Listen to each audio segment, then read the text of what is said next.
मैं doctor narration Goyal, प्राचार्य Hindi, MAG college Bharatpur.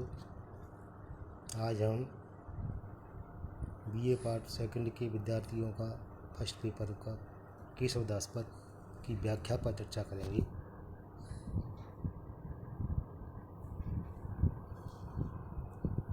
जो प्रसंग चल रहा है वो रावण अंगद संवाद का चल रहा है। बातचीत कैसे चल रही है रावण और अंगद के मध्य।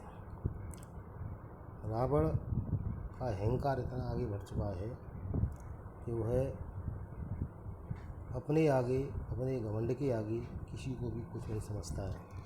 अंगद इसको समझाना चाहता है और उसका परिचय के अनुसार कहता है कि कौन के पुत्र हो बाली के, कौन बाली, ऐसी बातें करता है व्यंग्यात्मक स्थिति।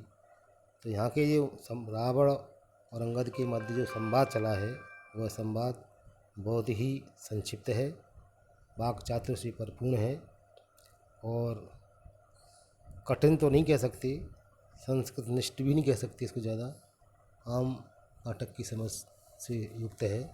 अब आगे देखिए।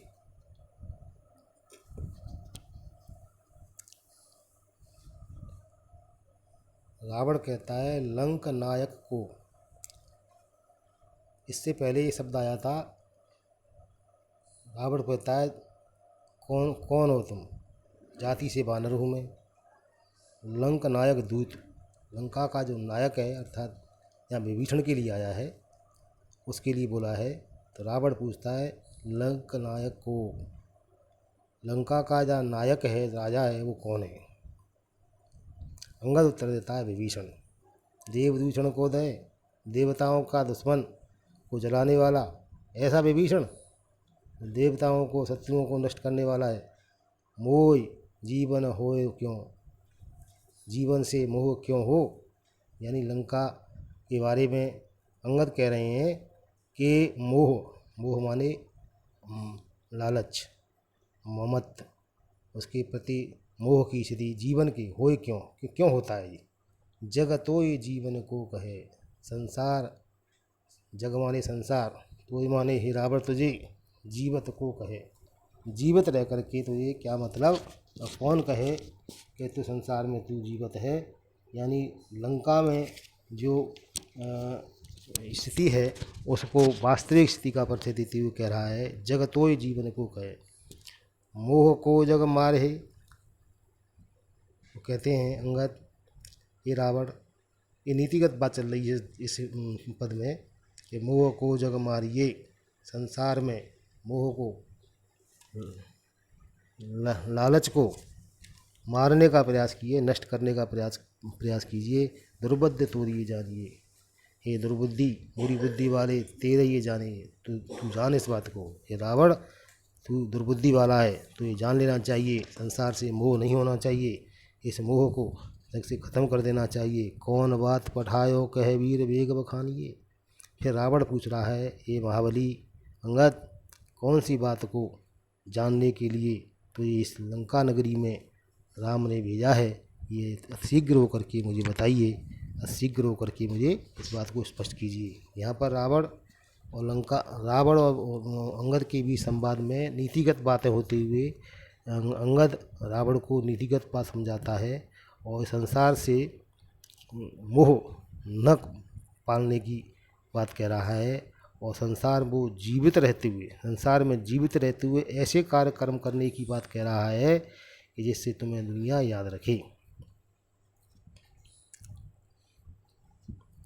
आगे सवैया छंद है, उसमें कह रहे हैं श्री रघुनाथ को वानर केशव आयो हो एक, न काहो अयोजू, और सागर को मदझार चिकार, त्रिकूट के देह विहार सयोजू, सिय निहार संहार के राक्षस शोक शोक मनी रयोजू, अच्छे कुमार हैं मारे कहे लंक है, जारे के नीके जात भयोजू। अंगद कह रहा है इसमें कि श्री रघुनाथ को वानर केशवदासी कह रहे हैं यहाँ पर कि भगवान श्री रघुनाथ का जो वानर हनुमान जी आया था यहाँ पर लंका में, न काऊ है जी, किसी पे रुके हुए नहीं रुका वो, बहुत प्रयास किए थे बांधने का, जलाने का, न काहू भयोजू, उस पे उसको बांधने का, किसी को नष्ट कष्ट करने का कोई भी प्रयास ऐसा नहीं हुआ जो हनुमान जी को बांध सके, कष्ट पहुंचा सके। सागर को मद झार, सागर कहते हैं समुद्र को, मद कहते हैं अहंकार को, झार माने दूर करके, यानी सागर के अहंकार, सागर को ये अहंकार होता है कि मुझे कोई पार नहीं कर सकता समुद्र को, तो हनुमान जी उसको भी पार कर गए, उसको भी अहंकार दूर कर दिया। चिकार त्रिकूट के देह बिहार गए होती, और लंका के शरीर को त्रिकूट नामक पर्वत पर लंका बसी हुई है, उसको उसके शरीर को क्षति पहुंचाता हुआ उससे छाती पर पहुंच गया था, लंका में पहुंच गया था। सिय निहार संगार के राक्षस, सीता जी को निहार करके राक्षसों का संगार करके, संगार के राक्षसों को वध करके, उनको मार करके नष्ट करके, शोक अशोक बनी दयोजू, शोक दुख को कहते हैं, अशोक दुख से रहित को कहते हैं, बनी दयोजू, ऐसी स्थिति दोनों की ओर बना दी गई थी। शोक अशोक की स्थिति बन गई थी, अर्थात अशोक हो गया था विभीषण को और शोक हुआ था राक्षसों को। अक्षय कुमार मार के, अक्षय कुमार को मार दिया था। अक्षय कुमार रावण का पुत्र था, उसको हनुमान जी ने मारा था। लंका जा के और लंका को जा रहा था, लंका को समूल नष्ट कर दिया था जला करके। नीके जात भजो तो, और भक्ति मार्ग से, अच्छे मार्ग से जाता हुआ हनुमान जी अपने काम में सिद्ध हो गए थे, ऐसा अंगद सोच रहे हैं इस पद के माध्यम से।